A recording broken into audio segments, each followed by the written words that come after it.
নমস্কার বন্ধুরা, সবাই কেমন আছেন? আশা করি সকলে ভালো আছেন। নতুন একটা ভিডিওতে সকলকে জানাই স্বাগত। তো এসআরবি লাইফস্টাইলের রান্নার রেসিপি কেমন হচ্ছে কমেন্টে অবশ্যই জানাবেন। তো আজ কি রান্না করব সেটাও আজ রান্নার মাধ্যমে দেখতে থাকুন। এখানে নিয়ে নিয়েছি মোচা, রয়েছে চিংড়ি আর ছোলা। এখানে কেটে রেখেছি আলু আর বেটে রেখেছি পেঁয়াজ, আদা রসুন বাটা। এখানে কিছুটা ছাড়িয়ে রেখেছি মোচা আর কিছুটা ছাড়াবো, সেটা দেখতে থাকুন। তো মোচা যখন কাটবেন অবশ্যই এর ভিতরে এই কাঠিটা ফেলে দেবেন আর এই পেটের এই ছালটা ফেলে দেবেন। তো চলো রান্না শুরু করা যাক। কাটাকুটি বেছে নিচ্ছি। আরও একবার বলে রাখি, এই যে ভয়েসটা পাচ্ছ, আমার একটা ছোট বাচ্চা আছে, 2 বছরের বাচ্চা রয়েছে, সারাক্ষণ বক বক করেই যাবে। আজ রান্না করব মোচা দিয়ে, চিংড়ি দিয়ে, ছোলা দিয়ে একটা রান্না করব। তো বন্ধুরা আমার পাশে থেকো, ভিডিওটা দেখতে থাকো। কি রান্না করতে চলেছি ভিডিওটা লাস্টে গিয়ে বোঝা যাবে। এখানে মোচাটা কেটে নিচ্ছি, ছাড়িয়ে রাখা মোচাগুলো একটু কেটে নিচ্ছি যাতে তাড়াতাড়ি হয়ে যায়। আমার হাতটা আজ কেটে গেছে, খুব অসুবিধা হচ্ছে রান্না করতে।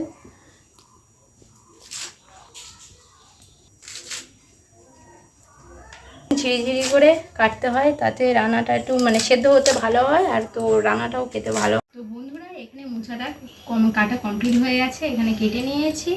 আর এই দেখতে পাচ্ছেন চিংড়ি আর ছোলা। চিংড়িটা কেটে বেছে রেখে দিয়েছি ভালো করে ধুয়ে। তো এবারে রান্নার পালা, এটা ধুয়ে আনি মোচাটা, তারপর রান্না শুরু করছি। তো বন্ধুরা এখন আমি মোচাটা সেদ্ধ করতে দিয়ে দিচ্ছি কড়াইতে।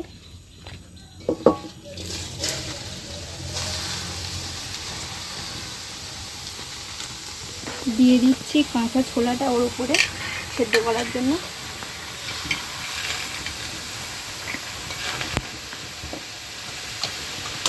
দিয়ে দিচ্ছি কেটে রাখা আলু।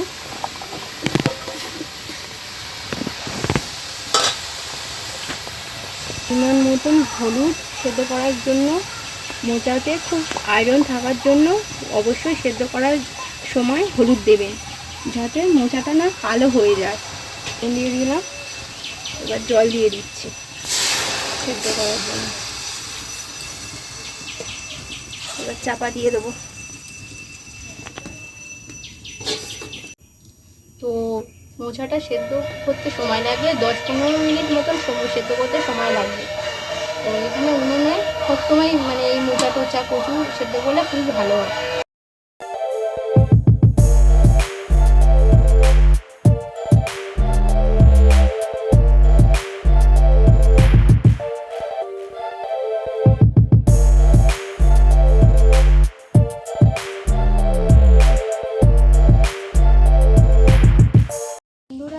এখানে 10 মিনিট মতন সেদ্ধ করতে বসিয়ে দিয়েছিলাম, সেদ্ধ হয়ে গেছে। এবার নামিয়ে নেব। মোচাতে সাধারণত না হলুদ দিলে একটু কালো হয়ে যায়, এখন প্রায় হালকা কালো হয়ে এসছে, কিন্তু হলুদ দেওয়ার ফলে অতটাও কালো হয়নি। পুষ্টিগত মান রয়েছে। তো বন্ধুরা মোচাটা এবার লাগিয়ে নিচ্ছি সেদ্ধ করে।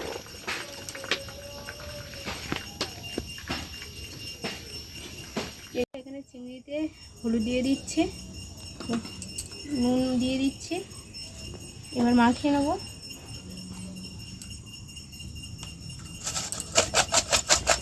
তো কড়াইতে তেল দিয়ে দিচ্ছি, গরম হলে চিংড়িটা দিয়ে দেবো ভাজার জন্য। তো চিংড়িটা দিয়ে দিচ্ছি ভাজার জন্য।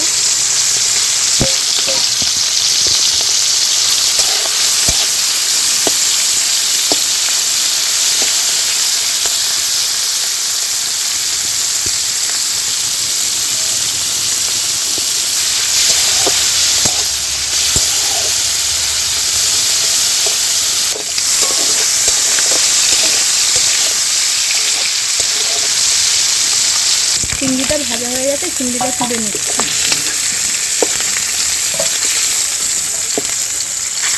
দিয়ে দিচ্ছি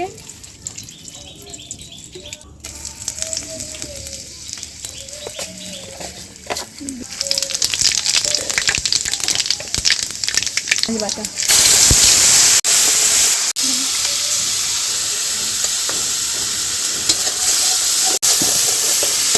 দিয়ে দিচ্ছি আদা বাটা,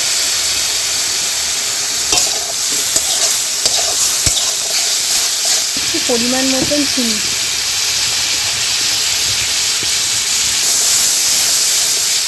দিয়ে দিচ্ছি হলুদ গুঁড়ো,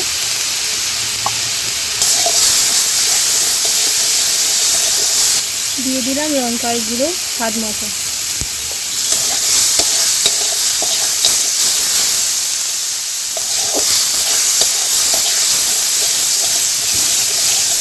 সামান্য পরিমাণে জল দিয়ে দিচ্ছি। মোচাটা সেদ্ধ করে রাখা মোচাটা দিয়ে দিলাম।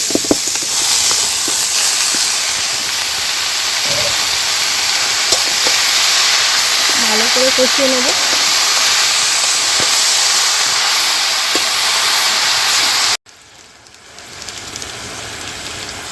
মিট মশলা দিয়ে দিচ্ছি। খেতে হবে। তো বন্ধুরা এখানে চিংড়ি ভাজাটাও দিয়ে দিচ্ছি, আর একটু ভালো করে কষে নিচ্ছি।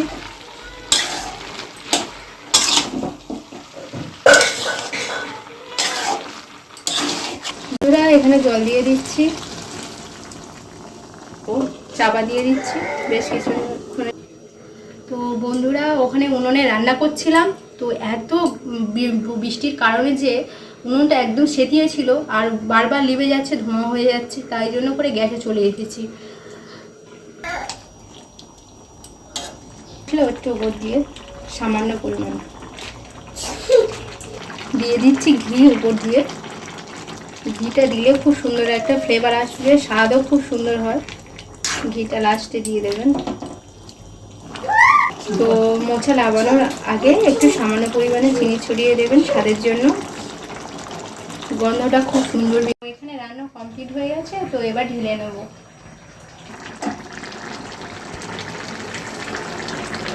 তো বন্ধুরা এবার তরকারিটা লাগিয়ে নিচ্ছি। মোচা চিংড়ি রেসিপি কেমন লাগলো অবশ্যই ঝোল করে রাখলাম, এটা শুকিয়ে যাবে, মোচা টেনে নেবে, তাই একটু ঝোল রাখলাম। তো রান্না কমপ্লিট হয়ে গেছে, তো কেমন হলো অবশ্যই কমেন্টে জানাবেন। আজকের মতন ভিডিওটা এই পর্যন্ত।